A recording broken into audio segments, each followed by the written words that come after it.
மீது தடவலாம். ஸோ வந்து தீப்புண்ணுக்கு என்னென்ன பண்ணலாம்னு சொல்கிறாங்க. சுண்ணாம்பு தெளிநீர் எடுத்துகிட்டு அதோட தேங்காய் நெய்யை சேர்த்து தீப்புண் மேலே தடவலாம் அப்படின்னு சொல்கிறாங்க. தீப்பட்டுடன் தேனை தடவ கொப்பளம் எழும்பாது. ஸோ வந்து ஒரு தீப்புண் ஏற்பட்டுருச்சு அப்படின்னா அந்த இடத்துல உடனே வந்து தேனை தடவணும் அப்படின்னா கொப்பளமாக ஏற்படாது அப்படின்னு சொல்கிறாங்க. அதை அழுத்தி தேய்க்கவும் கூடாது. தேன் தடவும் போது சும்மா தடவை மட்டும் ஒன்று போட்டு அழுத்தி அந்த இடத்துல போட்டு தடவக்கூடாது அப்படின்னு சொல்கிறாங்க.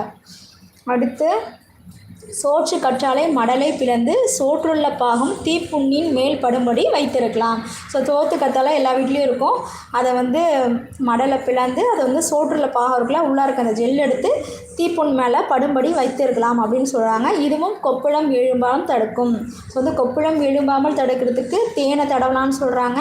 அப்படி இல்லைனா வந்து வீட்டில் தேன் இல்லாத பட்சத்தில் சோற்று கற்றாழை இருந்துச்சுன்னா அந்த மடலை வந்து 2ஆக பிளந்து அது உள்ளால இருக்க அந்த ஜெல் எடுத்து மேலே வச்சாலும் தீப்புண் வந்து கொப்பளம்